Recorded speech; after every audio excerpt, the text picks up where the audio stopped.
views, information, or opinions expressed during the video series are solely those of the individuals and do not necessarily represent those of the Honest Critique and its employees. The following video contains strong language which may be offensive to some viewers. Viewer discretion advised. Hello and welcome to the Honest Critique, where words and stories are our infinite space.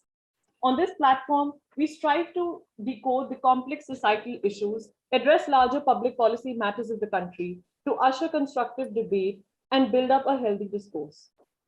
So today the topic of our discussion is progressive and evidence-based policy making in India.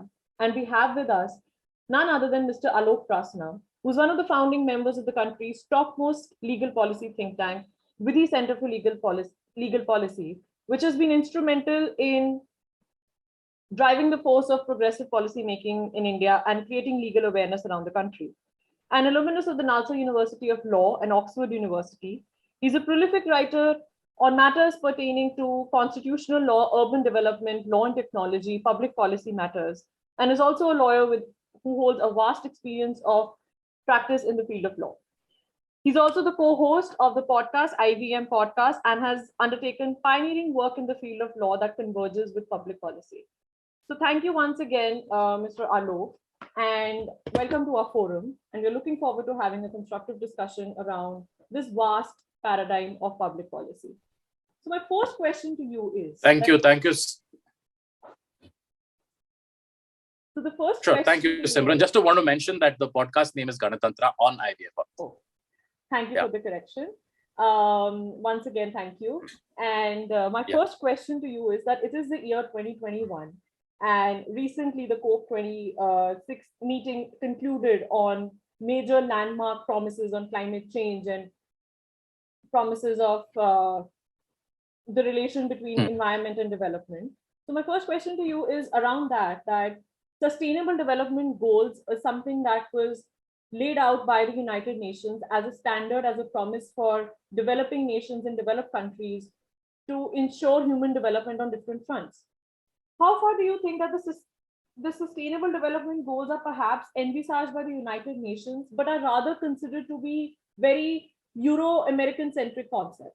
Now, given the role of law in development, how far do you think in India there is an alignment between the principles of public policy making and the ethos of constitutionalism that were laid down by our founding fathers? Thanks, Simran. I think one thing that I have learned over the last 7 years, in which 8 years actually, now it'll be 8 years in December, the 8 years in which Vidhi has been in existence, is that it's not possible to separate policy from politics. Effective policies will take into account the political system, will take into account political actors, and it will involve a negotiation of political claims.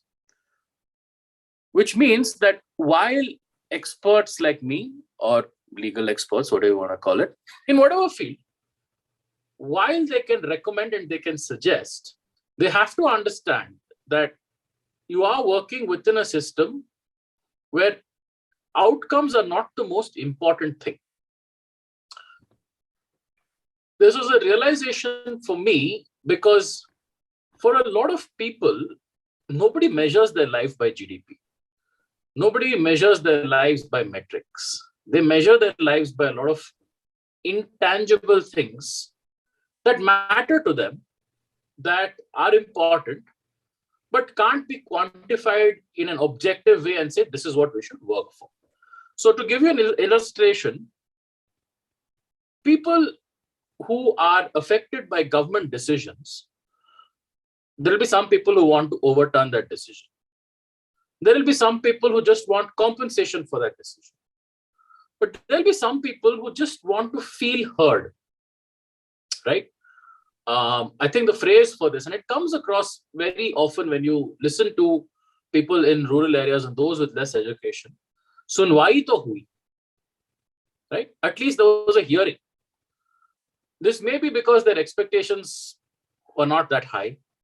It may be because they're okay with whatever changes take place. But they want to feel part of the process. They want to feel like they were heard. They want to feel that the promises of democracy which were made in the constitution have concrete meaning for it. So in that way, when we sort of try to understand the constitutional ideals and ethos, we have to keep in mind that, for people like you and me, at least, people who are English educated, who have a certain level of privilege, these are nice abstract principles to fight over, to debate, discuss, because very few of them affect us personally. For the vast majority of people in India, this is real. And when I say this is real, I mean it in the sense, and this is a fascinating book by this Israeli scholar called Ornit Shani. She writes about how India's very first election was conducted, the first free and fair election under universal suffrage. There were elections before, but this was in 1952. It was actually it was several months long. If we think 8-9 phases are bad, this are like 65 phases. But what she points out is that the very first time an electoral roll was created for every adult above the age of 21, to you and I, it's just a list. But for a lot of people, it was the first time they experienced equality of any sort.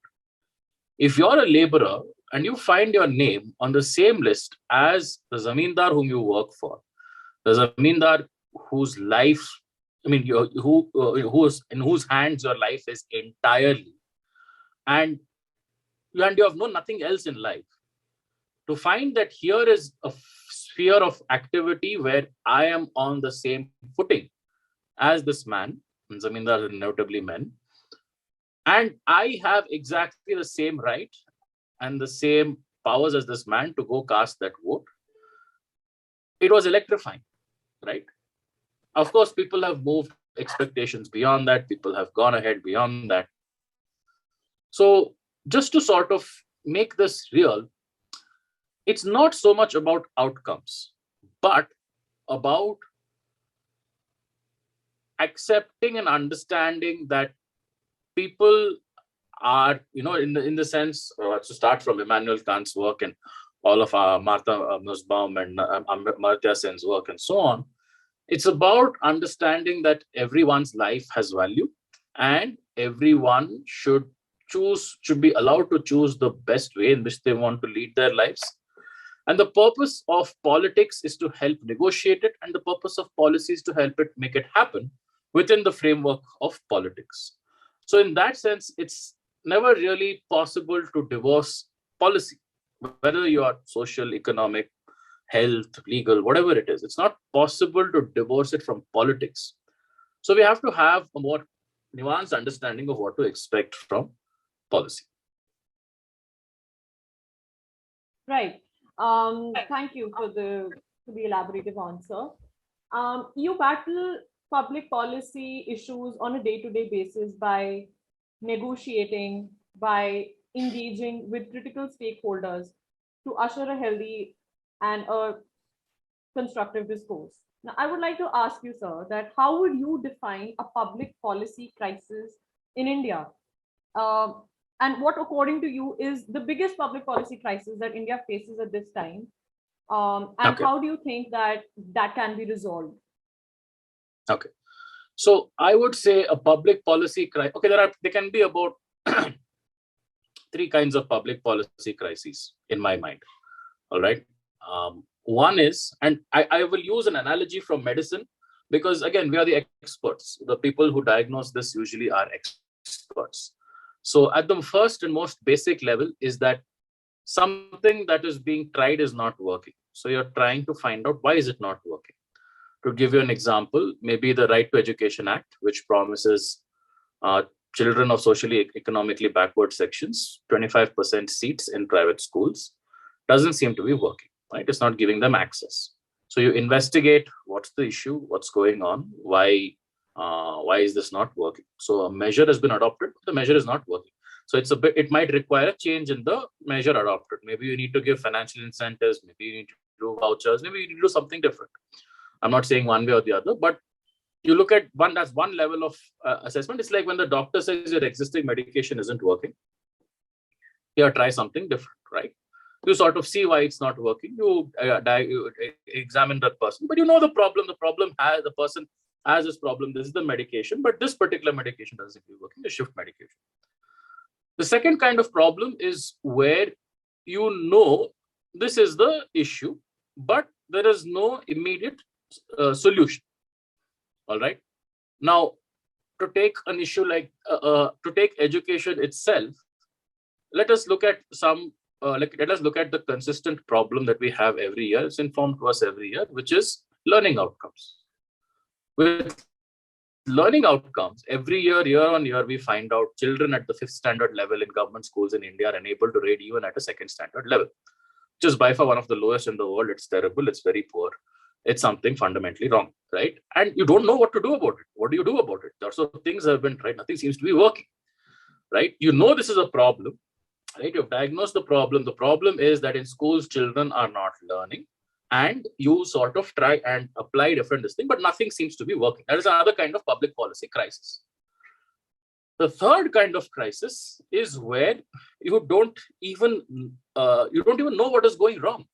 You are seeing there is an issue, right? You are seeing that something is failing dramatically, but you don't even know how to address this problem. So in a situation like this could be that, let's say, for instance, post-COVID, or rather, once COVID was, once the lockdowns were imposed, and you told children to join schools from online or whatever it is, but you realize it doesn't work. Children are not learning. Children are missing out on a dramatically large aspect of education. But you can't lift lockdowns and say, go to class.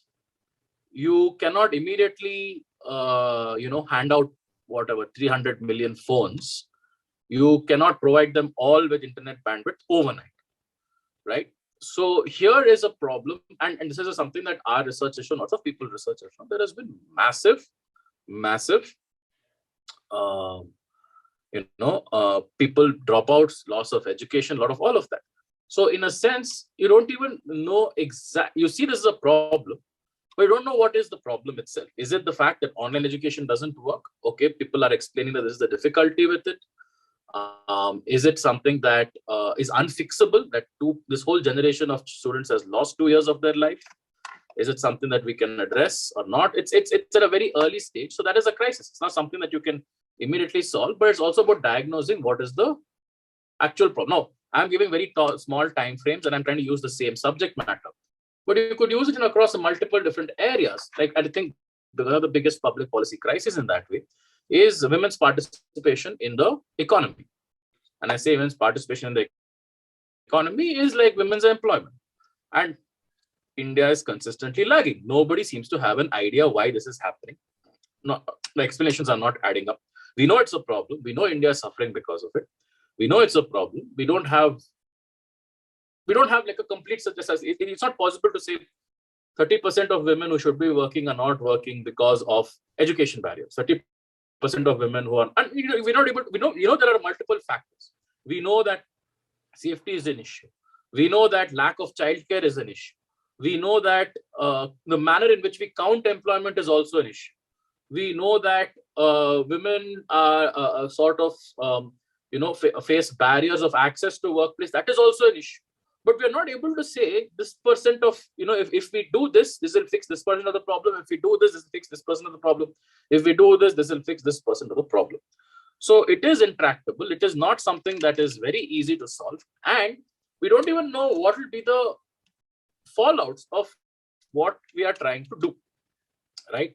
The other kind of large public policy crisis, I mean, this is, as Nehru famously said, this is a land of 1 billion mutinies. So, which is why you can pick any number of public policy crises, but let's highlight two. One is, of course, women's participation in the economy. And the second, of course, is our judicial system. Our judicial system is intractably broken. It is not serving the purpose for which it was set up. It is not able to deliver the kind of outcomes it's supposed to. And it is causing second, third order problems on its own. So in that way, I think you can pick any one, but I would say these two are perhaps the biggest, at least in my view. Right. And thank you so much for highlighting that, because they were not only COVID-centric public policy crises, but they have been there. Yeah, And I think they yeah, deserve adequate amount of attention and institutional that's right. intervention. That's So right. my next question to you, sir, is that, as policy making is about being prepared, it's being in a state of being prepared and digging deep beyond numbers. Like you said, it's not always about living by the Hmm. outcomes. What is, or what according should what according to you should, the social architecture of evidence-based policy making in India be like? We would like some evidence-based policy making in India. I think that would be a good place to start. To quote from Gandhi, when someone said, "What do you think of Western civilization?" He said, I think it's a good idea." Yeah, but we don't yet have a culture of evidence-based policy making, right? And not in any structured way. In a sense, your average politician probably knows what's good for her constituents. Your average minister probably knows what policies work, what don't. Your bureaucrat has some idea how the system works and how to negotiate this, how to navigate this, and how to get things working. What we don't have is a structured ecosystem where experts from outside of this particular area come and provide their inputs and say, this is what we think needs to be done. Or rather, if you want to make changes, this is how we think it should be done. And there are experts in this country. There is a demand for it. What isn't happening is finding that way to bring the two together. Just to give you an example from where we are coming at, we will do the research, right? And that research is funded by philanthropists. That research is funded by CSR or whatever it is.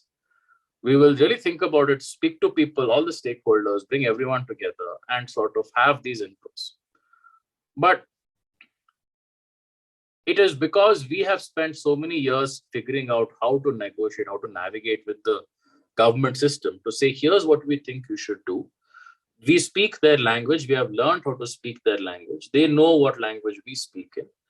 It is possible for us to take our ideas, our inputs, and our data, whatever, to the government to say, do this. Government may do it, may not do it. That's a different point.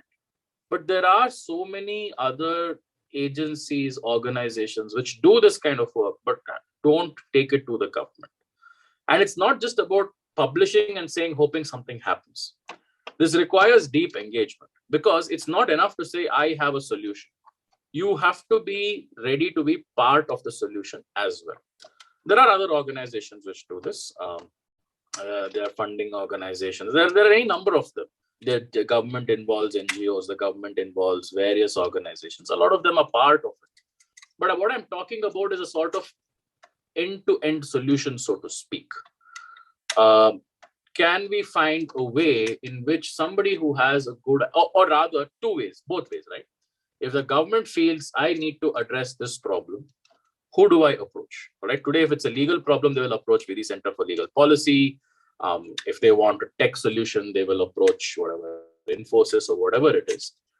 Can we create an ecosystem where if the government tomorrow says, I want someone to design a social policy based on extensive research and gathering of stakeholders, and this should inform my eventual decisions on this aspect, and I want to be able to draft laws, I want to be able to involve in like implementation, all of that. I think that is what still needs to be developed. Or if someone has this idea and takes it to the government, there needs to be mechanisms within the government which enable this.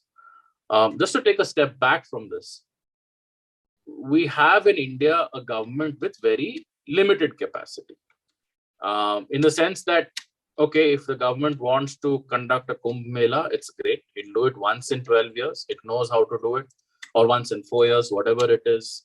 It has the processes, it has the mechanisms, it has the internal knowledge. If you ask the government to draft a complicated law relating to insolvency and bankruptcy, it does not have that expertise, because it's something that you do once in maybe 100 years. You require people who have in-depth knowledge of insolvency, bankruptcy, how the judiciary works, how banking system works. These are not expertise. There's not expertise found within the government easily.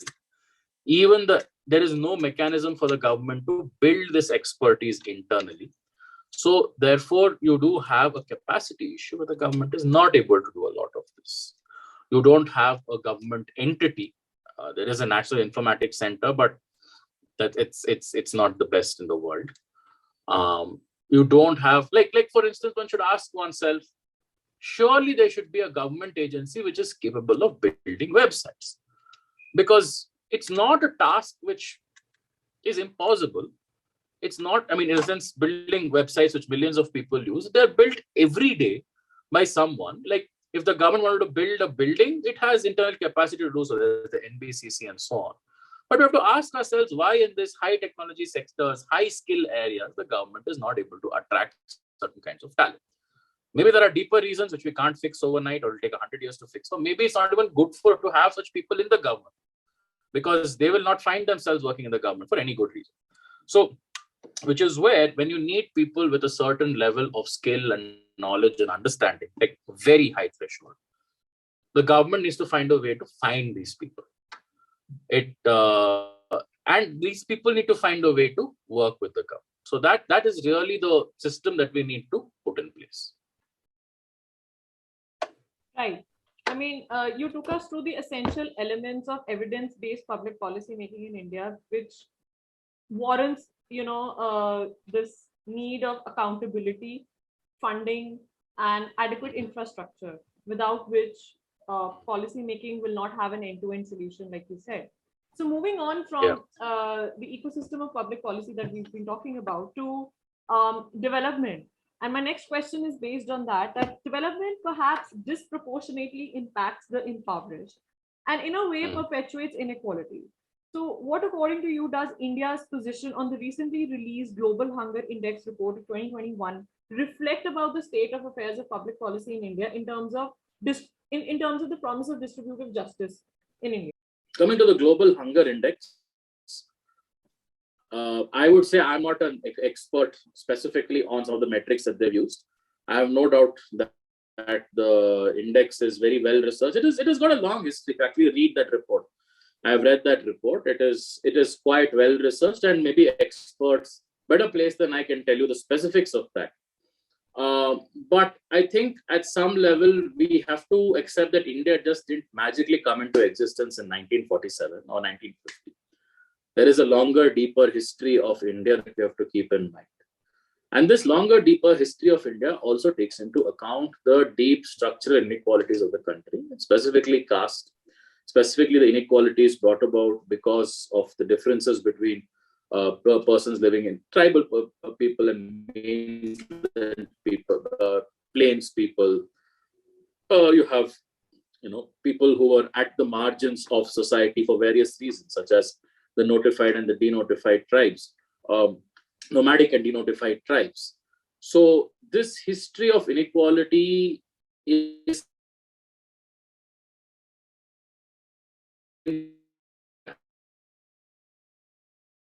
to inform and say we have to show that all incomes fall around this distribution, or that all outcomes fall around this distribution. If we don't understand the underlying deeper social structures, and the social structures, the political system, how the two feed off each other and how they contribute to larger problems. And it is perhaps maybe realistic to set a 150-year time frame for this. Right? There's some things that you can do immediately in terms of a legal change, but the legal change will not have a change on the ground, right? So when untouchability was abolished constitutionally in 1950, it didn't mean people stopped practicing untouchability. It meant that there would be legal consequences, but that legal consequences will depend on the capacity of the state to enforce its writ. Maybe untouchability has gone down from 100% to 30%, right? 100% of India's population perhaps used to practice in untouchability. Now it's come down to maybe 30%. And when we say untouchability, we also have to accept some of the more complicated realities of the country. And the complicated country realities of the country are that the category, the political or the governmental categories, don't necessarily reflect people's lives. So, Eastern and Jharkhand and Odisha and places like that, they have very different life experience of, say, people from the northeast of India who are also scheduled tribes. Just because they fall within the same governmental categories, we can't assume all their problems are the same and the solutions to all their problems are the same. So, whereas those living in the Northeast have certain access to English, they've been able to move to cities, they're able to get service jobs. Their issue is the fact that they're excluded from certain kinds of spaces. They suffer racism, they suffer a certain kind of exclusion because they moved to mainland India. Maybe those who are Adivasis who lived in the Gonds, the Santals, the various tribes who lived in the central part of India, for them the issue is deforestation. For them the issue is their lands being taken away because of mining, because of this thing, and so on. So it's not possible to easily club people together and say we'll solve the problems of scheduled tribes. Likewise, the scheduled caste. In fact, who gets to be a scheduled caste or not was a political call. If we want to think about untouchability, we have to accept that untouchability is actually practiced across religions in India. The caste system exists across religions in India. The exclusion of Muslim and Christian Dalits was a conscious political choice made to prevent conversion, right? And it was a certain political goal. It wasn't because they are Muslim Dalits or Christian Dalits don't experience untouchability. They experience untouchability. They do suffer from all the disabilities that people belonging to that strata of society suffer from. But we have made a conscious policy choice. We are not going to help them that. We are not going to let them take the benefit of reservation. We are not going to let them take the benefit of SC/ST welfare schemes. So other ways had to be found. They were sometimes included as OBCs. They were sometimes provided benefits as economically weaker sections and so on and so forth. And this is it is a complex reality. It's something that, if we were to take it as like a public policy measure, there's no reason for Muslim and Christian, the Dalits, to be excluded from the list of SCs, and constitutionally that would even be the right position to do so.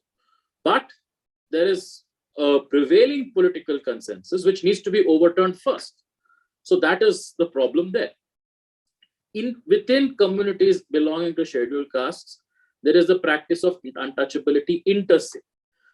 We also, and that is actually lived reality. It's not as if untouchability works only from non-scheduled caste to scheduled caste groups or non-Dalit to Dalit groups. Within Dalit groups, there is a practice of untouchability, because if you go down to the village level, you will find that every caste which performs such kind of labor, such kind of undignified, inhuman kind of labor, make some other caste do the same labor for them. You do find this complex reality. It is not something that you can wish away or is something that you can ignore, but something that you have to work with. So in one sense, there is the fact that fighting inequality in India is... Sorry, I got accidentally. Yeah. What I was just saying was that it is not it's not a 5, 10, 15 or even 20-year project. It is a 150-year project. And it doesn't mean that there can't be progress made until you hit 150 years. Progress will be made, but progress will be slow, because it's not possible to fit reality into our categories. We will have to understand the complexity of the realities of this country, its history and its current culture and society, and work with those. So in that context, addressing, say, things like the global hunger index, sure, there are things that you can do immediately to make the progress. Considering the fact that India was a country which used to repeatedly suffer famines, the fact that we no longer have millions of people die because of hunger is something that is still an achievement. Of course, there are droughts. Of course, children are wasted. Of course, women are undernourished. All of those problems remain. But all of those problems don't have a one-size-fits-all solution, right?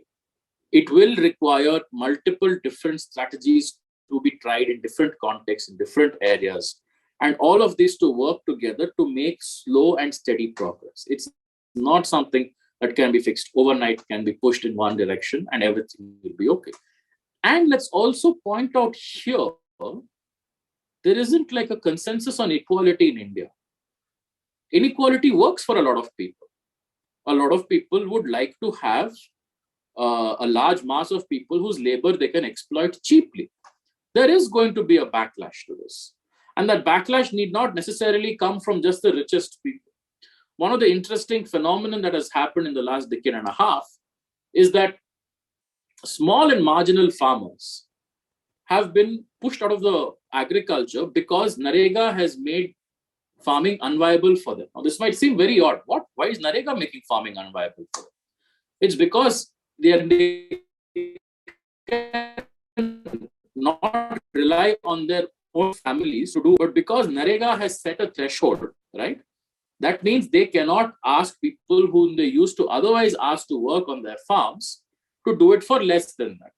But their margins are so small that if they pay that much, they will not be able to make any money for themselves. So, which is why a lot of them have had to give up farming. Now, don't get me wrong. I think Narega is great. It is one of by far the most useful, the most impactful social policies in this country. And it has saved so many lives during the pandemic. It's truly an achievement. It's truly an achievement that it was rolled out when it was in 2000s. A lot of well-known famous economists said, this is nonsense. It will not do anything. It's a waste. It is this, it is that. The number of lives it has saved during the pandemic of people who are not able to work their jobs, but who found just enough work. There are people who used to teach in small schools who had to give up their jobs, but are able to survive because Narega gives them at least enough to be able to feed themselves and survive. So we're talking about an enormous number of lives saved. It is one of the most successful and impactful social policies in India. But it has had this consequence. This was perhaps unintended, right? This was perhaps an unintended consequence, but it is a consequence nonetheless. So if you're a small and marginal farmer, right, you will see Narega as having driven you out of your profession, a profession you have done all your life, a profession you have done all through your, Baap Dadao ke time, as they say, something ancestral. So that means that you are now part of the constituency which despises Narega. Maybe this group of people has changed their minds because they may have been the beneficiaries of Narega, but there was a strong backlash perhaps prior to this time, right? We see this kind of backlash happening in the context of reservation as well. In a sense, we know the legal constitutional arguments, they're all sound, they're all very good. But what reservation has not been able to do is to ensure that the students who enter the system, right, stay in the system long enough to really improve the overall levels of development in the communities, right? Because a reservation, all it says is, here, I'm opening a door for you. But it is not saying that I will let you in this room, right? You may enter this room, but I won't let you stay. So which is why you have, so it's issues of, students committing suicides. You find students who get through reservation struggling to catch up with English. They find that they don't have the level of cultural privilege which other students who enter the system do. And they struggle to catch up. It becomes it takes a toll on their mental health and physical health. They find that there is an administration that is entirely uncooperative, that does not believe at all in the state social justice message, that does not understand or appreciate this, and provides them nothing like an enabling atmosphere. Unfortunately, what has happened is that because reservations are seen as this big win, there is no impetus to say what happens when the students get it. What is the next stage of policy which ensures students who get in, whether through reservations, complete 5 years, that enough of them get through and enough of them complete the 3, 4, or 5 years of higher education, and they get more opportunities in life.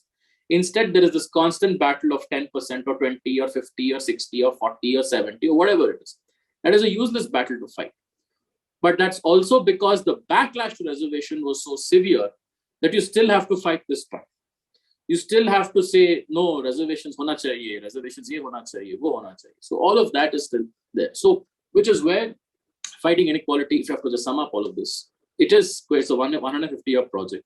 The progress is going to be slow. There is going to be drawbacks. It is not going to change overnight, and it has to account for the complex social reality of this country. And there will have to be ways to overcome the backlash. And that cannot be just done by policy alone. It requires politics.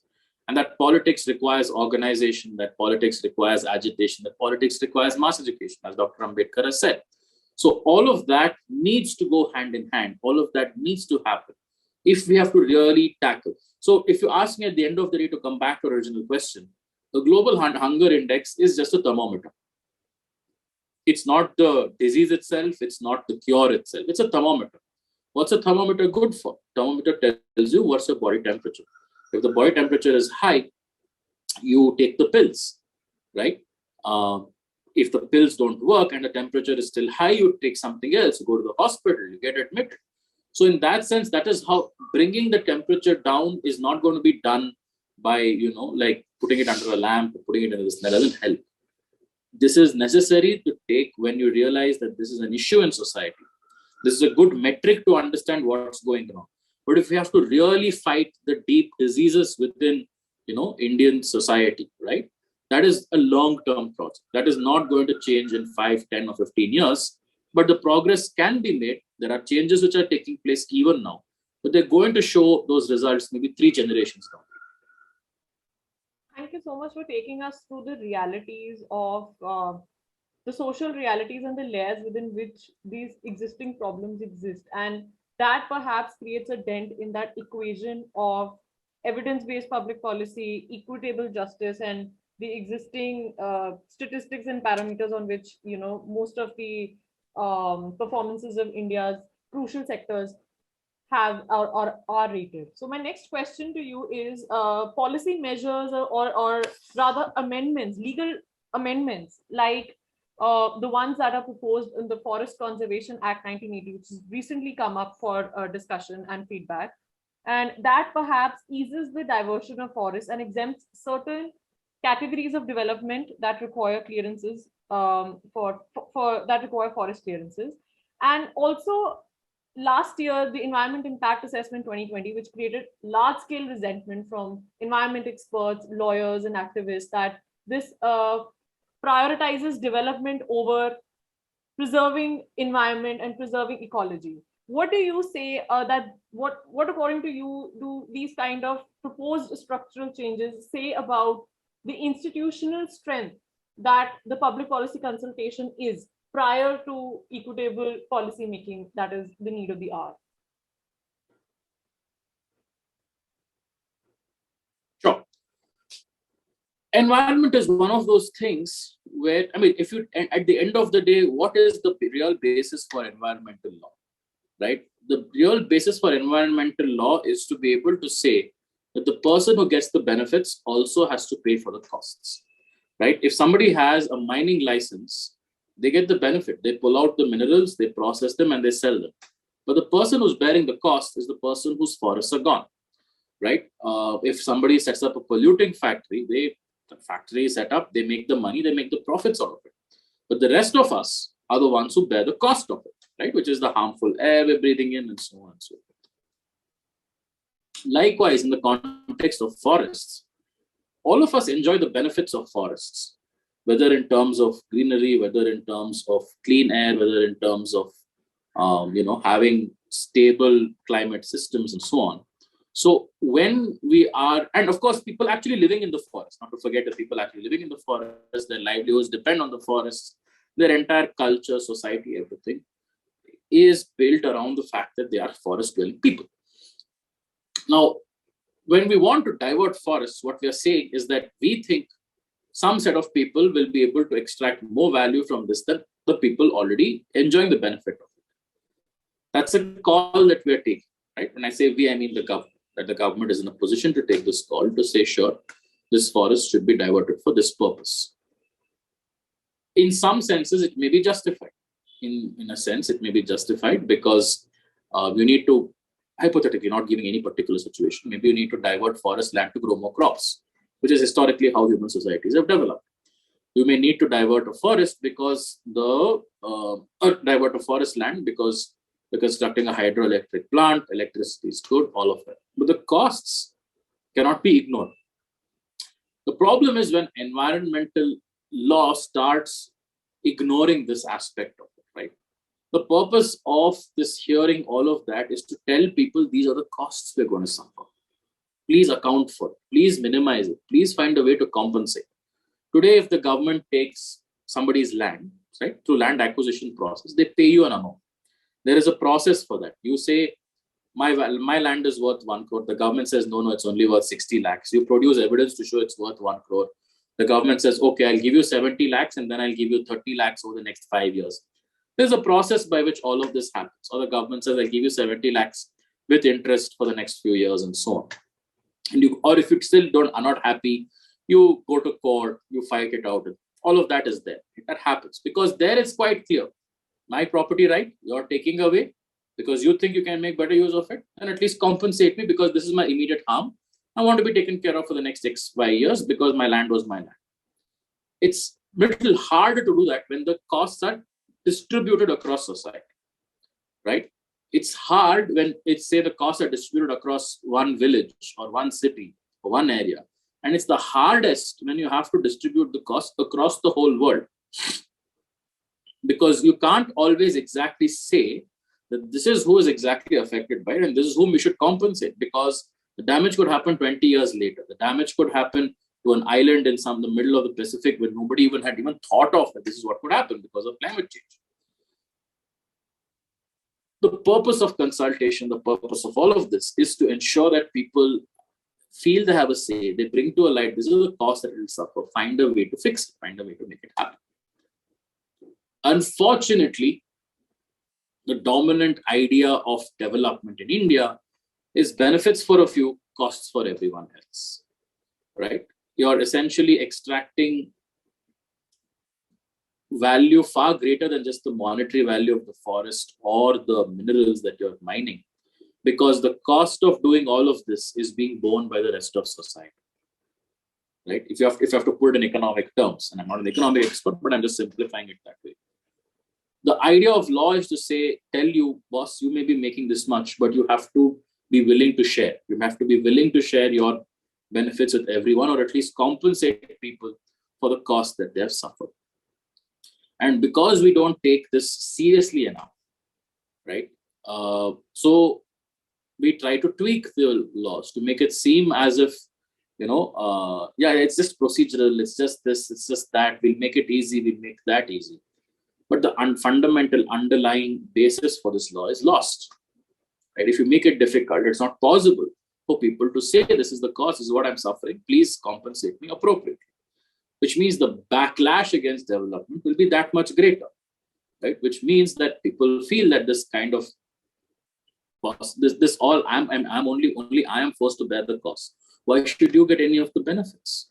Why should you get any of this thing if I'm the only one to suffer from this? So in that sense, this is a very short-sighted move. It's a very short-sighted move. It is something, at least for government, right? If government genuinely wants to undertake large, long-term development, not just hand over something to someone for a profit and let them enjoy.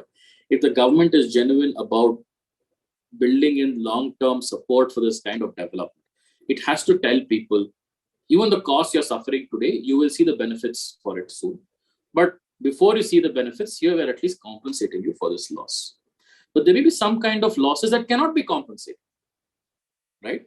There may be like the fact that, when the government takes up homes to build metros or whatever it is, you are destroying an old structure that people feel is their home. Maybe it can't be compensated. If you're somebody who's rich enough, you can stop the government from doing it.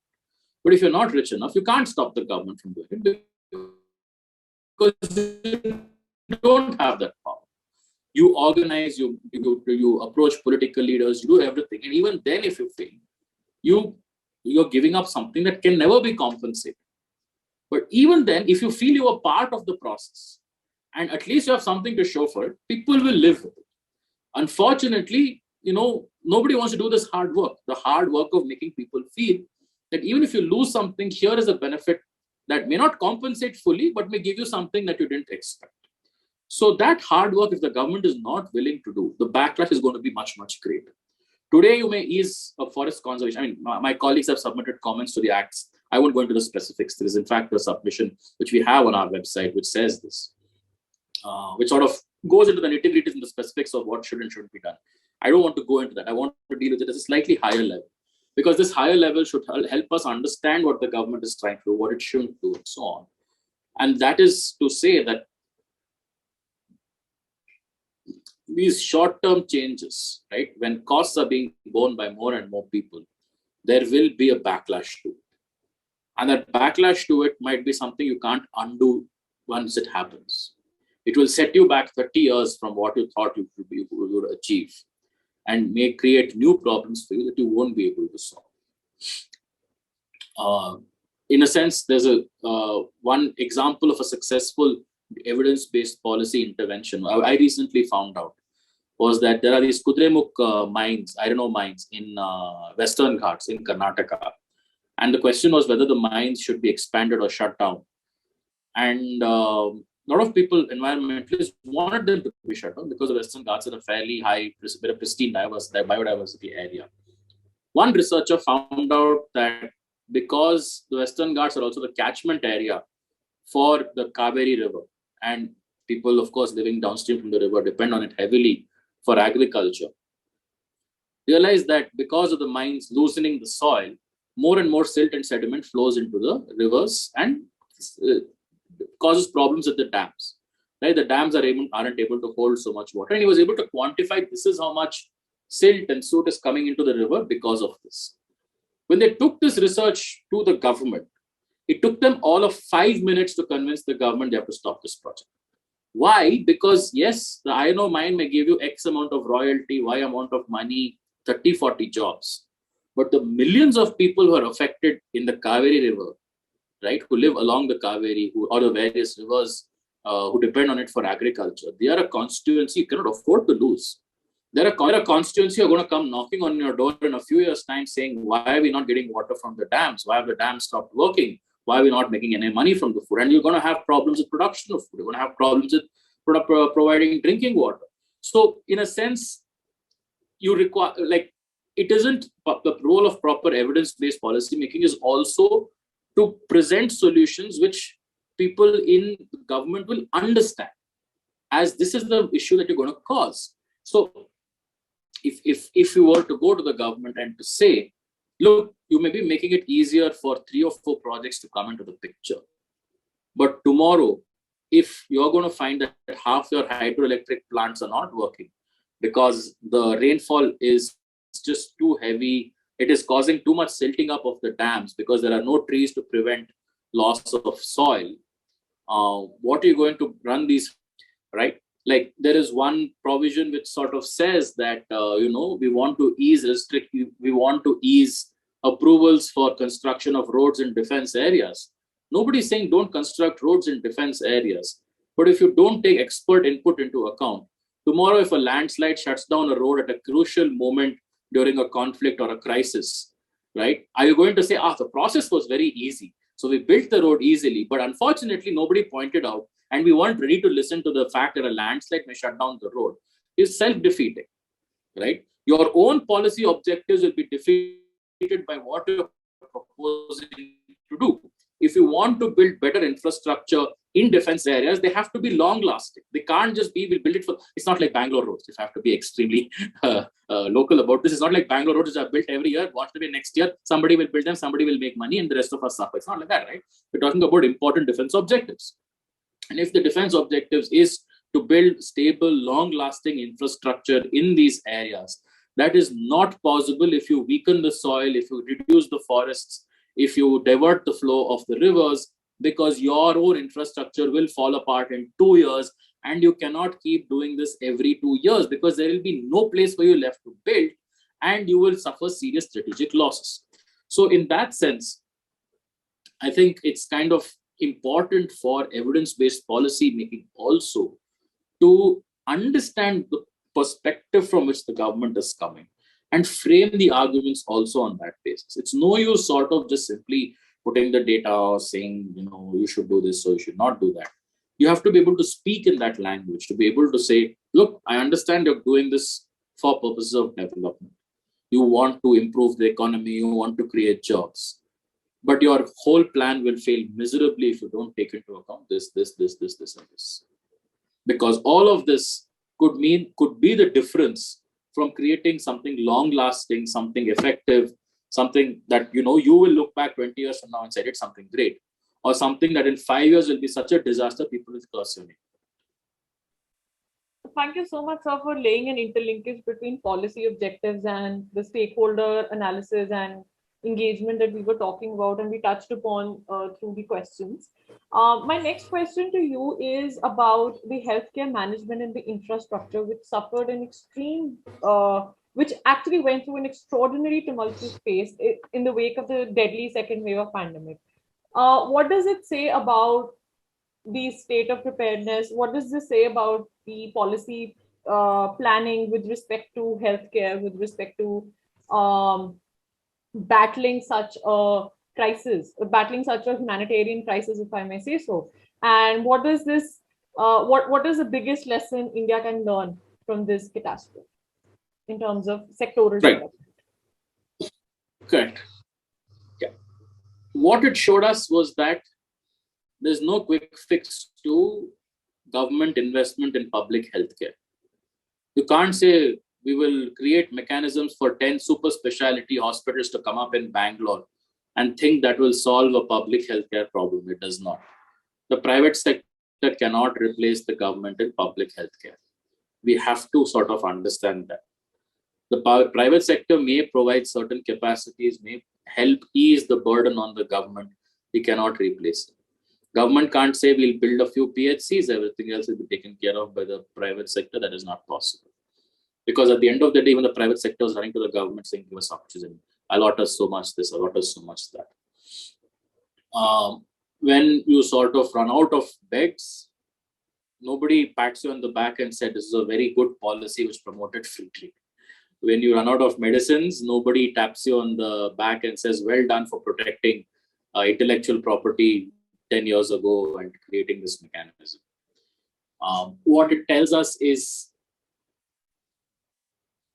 but see, it was a surprising thing for me. And this is something that I always tell people. This may have been a once in a lifetime event for everyone. But pandemics were affecting people for over the last 2 decades on a recurring basis across the world.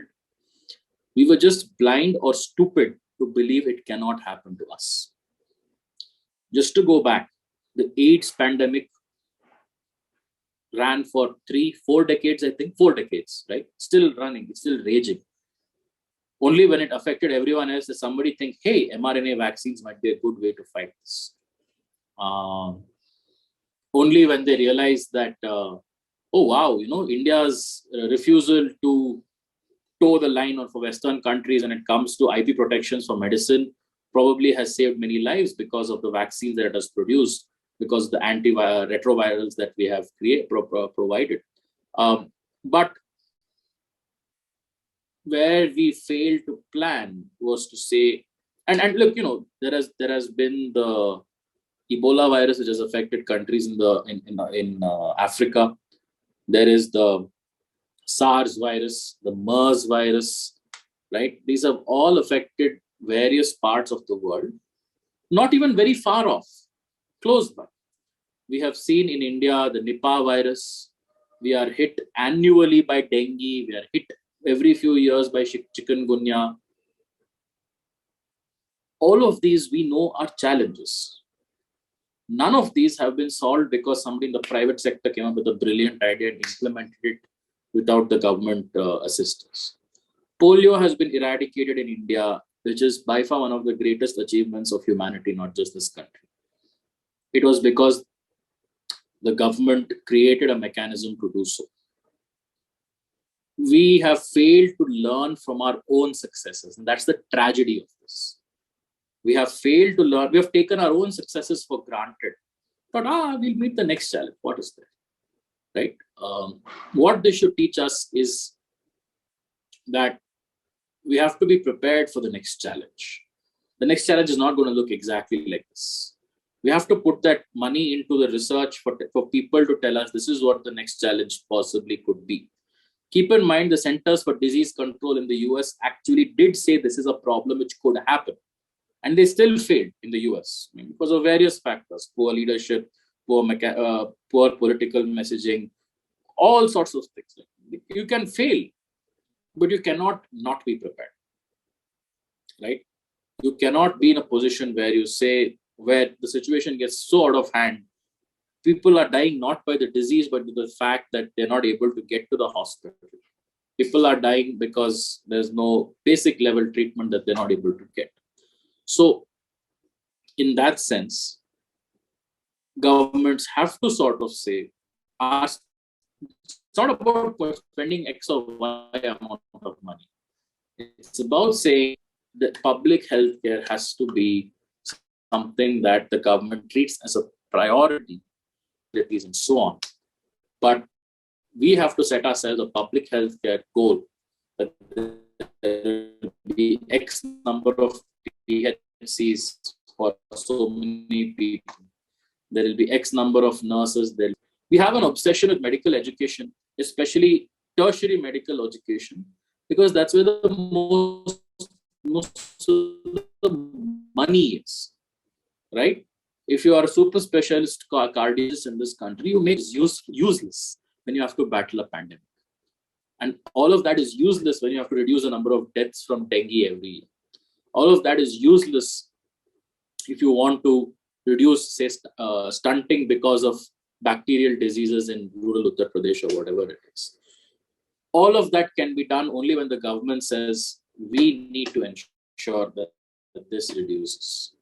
We need to ensure that we will spend whatever it takes or whatever amount it takes to make sure that this is gone, or we'll be ready for the next thing, because it's not, the next one is not fully target poorer than us or anything like that. Of the Indian population who have seceded from government services. We don't send our children to government schools. So we don't care if those schools burn or stand. We don't go to the public health center because we go to the school if the public health center is working on. We fly from city to city, so we don't care or we drive ourselves from city to city, so we don't care if the trains function or they're available at the time of need. We have generators at home, so we don't notice or care if electricity is unavailable to a lot of people. But there's going to come at a time when all of this is going to be shown up for what it really is. You can't secede from certain realities. And when that reality hits you, all your mechanisms that you thought you had put in place to shield yourself from the failure of the government are going to fail. The failure of the government is going to hit you home very hard. And it is for this section of India's population to realize the gigantic mistake that we have all been complicit in making, in believing that we can protect ourselves to hell with the rest of the people. That's not going to happen. Which is why I sort of want to make both the points. For the government to say this is what we're going to do, but also for a section of elite Indians to say we cannot secede from this country or this world or whatever it is. Reality is going to hit us in the face when we least expect it. I mean, again, I think this was something that touched upon my next question, which was about talking or alluding towards monopolistic tendencies within the ecosystem of policy making, and who is at the helm of affairs and who is at the who controls the resources. But like you said, that the government sector, the government role cannot recluse itself from the basic essential policy making, like health sector or education sector, because it is something that it has to deliver on. So my last question, and perhaps your parting thoughts on the need of data-driven policy making, and moving on towards the interface of law and technology as well, about right to privacy and those the frameworks that we do not have. And do you think there is a sort of interrelation between data-driven policy making and the privacy concerns of citizens on the one hand, and what does it say about, or what does it have a relation with, or is it in any way instrumental in progressive policy making or planning or state of preparedness that we highlighted during this interview? Right. If you ask me, the single biggest threat to privacy in India is still your local policeman. No matter what data is with the government, no matter what information they know about you, there is very little they can do about it if they don't have the cooperation of your local policeman. Even the income tax department doesn't do raids without local police cooperation. But that local policeman doesn't need to know what your Facebook habits are or what your Twitter habits are to find out as much about you. Politicians in this country are your policemen. They will look you up once, up and down, and they know everything that they need to know about you, right? They may get it wrong in about 5% of cases, but they look you up and down and they know everything about you. And you'd be surprised how much they know about it. It's not even like they need to do some deep dive research into everybody in that locality, but they know. And that knowledge combined with the fact that they have unaccountable power. To me, NIA is a big thing setting it. Maybe it will touch the lives of less than 0.00001% of this population. But there is a police thana in every ilaka in this country. There's, you can literally divide up this country into police jurisdictions. We may not have enough policemen, or policewomen, but we have given them enormous amount of powers. And if we are not going to talk about how do we limit the powers of that police person, the overall matters of life and death, literally, it's not even about, making your life difficult or knowing something about matters of life and death. It doesn't really matter what data the government collects about you or doesn't collect about you. Because the reach of the Indian state ends at the tip of the lathi of the policeman. That's it. It's as simple as that. Everything else is just regulation. It's for the elites, by the elites, for the concerns of the elites. But for 99% of the people in this country, the reach of the Indian state is at the tip of the policeman's lathi. If they have a relationship with the police and the political system where they know that they can expect not to be harassed or they can expect not to be extorted, people will accept that arrangement. It may not change very much in their lives, but just knowing that I don't have to worry about whether the local SHO is in a good mood or not is something that is dramatically different. Which is, it's a slight deviation, but which is why such a big fight was fought over Delhi police between the Delhi government and the union government. Because that was one of the key promises made by the Aam Aadmi Party government is that we will bring down this local level, this small friction that everybody suffers on a daily basis having to deal with the police who will ask for their hafta or whatever it is. We'll put an end to that, is what they had promised. But they couldn't deliver because the union government took away the control of the police from the Delhi government. So, in that sense, to me, yes, people who have a lot of money, people who have a lot of information about themselves, you're right, you should be worried about data protection. Hopefully that law will come into place. But that isn't a concern for 99% of people in this country. In fact, the concern is quite the opposite for a large number of people in this country. The concern is, how do I get recognized by the state? I'm not just talking about people coming in from Bangladesh or coming from somewhere else and wanting a voter ID card or anything like that. To go back to something that I started this discussion with, being on that electoral roll was a recognition that you are a person with an identity recognized by the state. We cannot imagine how powerful it is for people who weren't even allowed to pick their own names. There's a very interesting anecdote. It's well recorded, it's documented. One problem in preparing the first electoral rolls was that women refused to give their names. Women said mother of so-and-so, wife of so-and-so, daughter of so-and-so. But the enumerator said, tell us your name. We want your name. We don't want a relationship. They said, I can't tell you, you're a stranger. Right? Said, okay. Official communication said, if they're not going to give their name, don't put them on the electoral roll. So in the very first electoral roll in India, I think about 20-25 million women's names were missed out because they refused to give their names. The next election, that number dropped in half. Why? Because women saw there is a huge benefit I'm missing out. There's a tangible benefit I'm getting. I'm being recognized by the state. This is more valuable for me than sticking to this particular custom that I'm so familiar with. By the 1960s, this phenomenon is gone. In a decade, women who were taught to believe and imagine that they cannot have an independent identity of their own, suddenly drop it. Even their own families are okay with it because there's one more vote that we now have. Even their own communities are okay because they're like, hello, all the women from our community should also be able to vote. We vote as one, we vote together. We can't lose out on these hundreds of votes just for clinging on to this. Recognition by the state is very important, right? Which is why people clutch to their NRC documents so closely, there are heartbreaking stories of people trying to escape floods, losing all their possessions, but holding on to their NRC documents. People holding on to their Aadhaar cards, people holding on to their voter ID cards. Because for them, being recognized by the state means they will be put on a list for PDS. The children can be admitted to enrolled in schools. They can access Anganwadi services. They will get some benefit, some entitlement somewhere.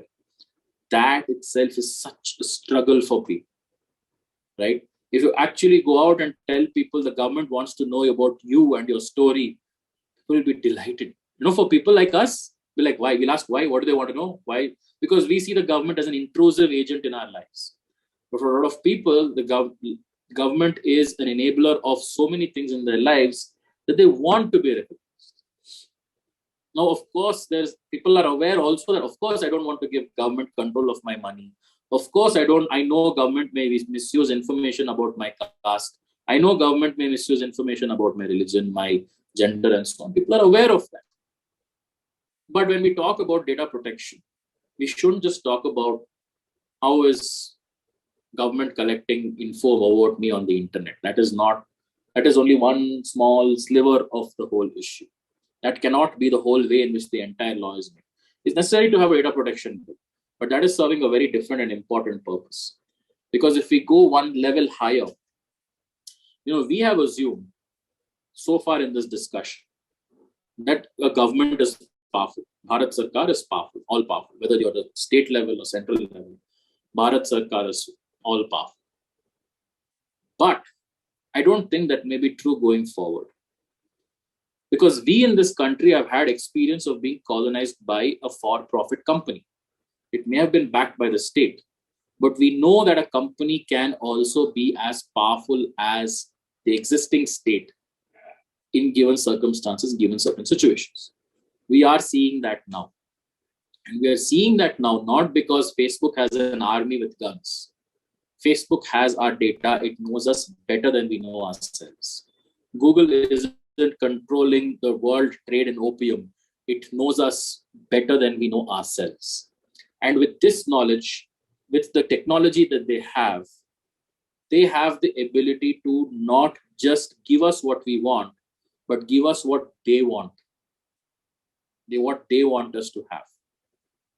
Everything we are seeing about the Facebook revelations, do not assume it is a Facebook problem.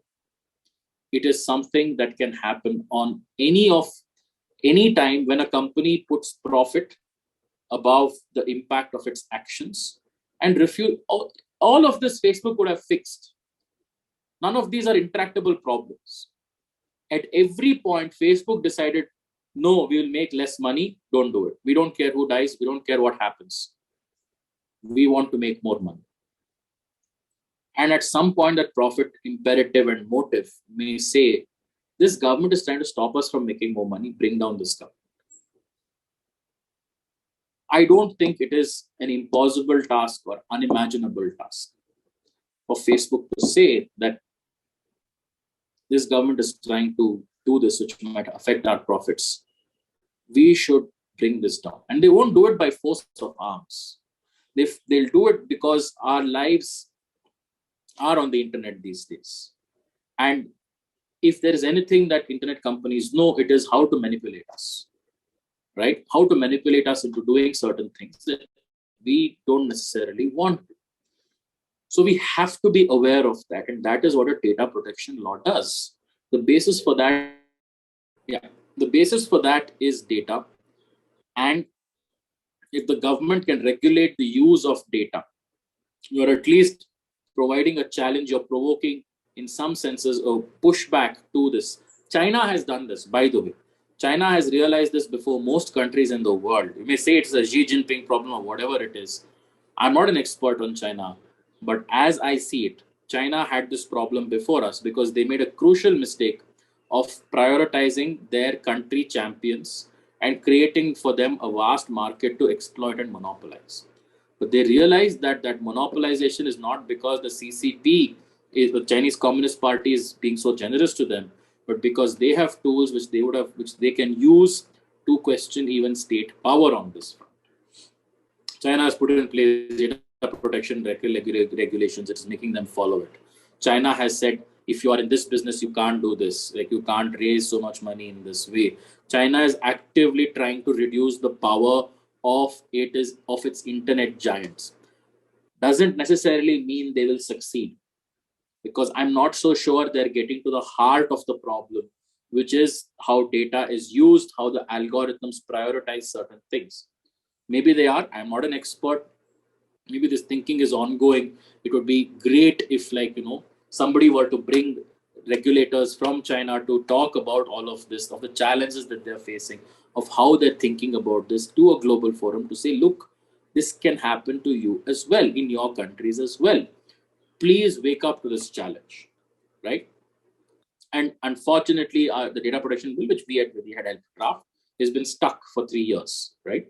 And it's not a coincidence why it is stuck. It is stuck because of the heavy law being done by the US trade representative companies, because they know if India does it successfully, other countries will follow suit. China, a lot of people may not have the capacity for doing so, and they see Chinese as, they have a particular system, we can't follow it. But any country which sort of feels we have common law traditions, we are trying to be a rule of law country, if they see what India is doing works, they may do the same. And which is why India is ground zero on this battle on data protection. The purpose of data protection law, to be very honest, is not and should never be about trying to restrain whether IB has your data or NIA has your data or NSA has your data. That's a different problem. Let's not confuse the two at all. It is really about saying, can we at least ensure that big tech companies are not going to get more powerful than the government? Because a government we can vote in, a government we can vote out, a government we can have some demand, some accountability from some democratic process can be there. But we can't vote out a company, right? Unless we all choose to willingly leave Facebook or willingly stop using Google.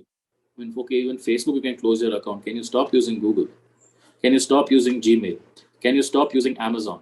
Right? You can't, because these have already so deeply embedded themselves into our lives, that it is a challenge. And it is not a challenge we can fight on our own without a certain level of governmental intervention saying this is what you can and cannot do. So maybe the government is doing it in a bad way in the context of Amazon, but this is a fight worth having. To say, no, Amazon, if you want to be a marketplace in India, you have to behave exactly like a marketplace. You cannot use the data to sell your own products. You cannot use the marketplace to prioritize your own products. You cannot use it to basically forget about the implications for small and medium industries, for small and medium sector. That will happen in a different tangent. But this is about people who are sort of doing a lot of their buying on Amazon, right? Can you give one company such monopoly power over the buying and selling of goods that tomorrow Amazon could determine what are the price of so many things? Tomorrow, Amazon could determine what will be the price of books that will buy. Publishers may have no say, because publishers may find that there are no avenues for us left to sell books which are not Amazon. Or maybe it is Amazon and it is Walmart. That's it. Right? And that's a duopoly you don't want to be dealing with. So I'd say there are bigger challenges than just, say, looking at how data protection happens in this country and so on. And this is something that we will have to address at very high levels. We have to address it keeping in mind the larger challenges that we are facing. And the tangents of this debate are much more different from what affects us small elite English speaking Indians. I mean, I can confidently say that we touched upon the remnants of the scope of participative democracy in policy making. Yeah. Also, the politics of data-driven policy making. And I knew that big tech will come up in this discussion, because there's a constant tussle between government bodies and the big tech trying to determine the narrative of free speech and controlling the extent of control of lives, the extent of control that they exercise on the citizens' lives. And also, I mean, the weakened regulatory frameworks that we have, as opposed to US and the European Union, that exercise a greater degree of control over the activities of the big tech, as opposed to India, that it has a long way to go in this regard.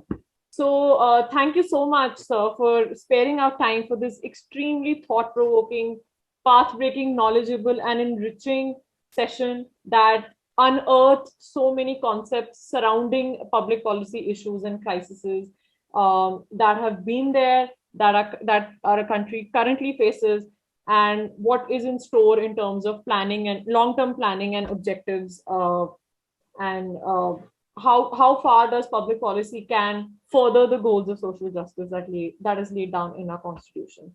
So thank you so much. And it was really great interviewing you. It was an honor. My pleasure. Thanks, Simran. Thanks for inviting me. I really enjoyed speaking. Have a good day, sir. Thank you.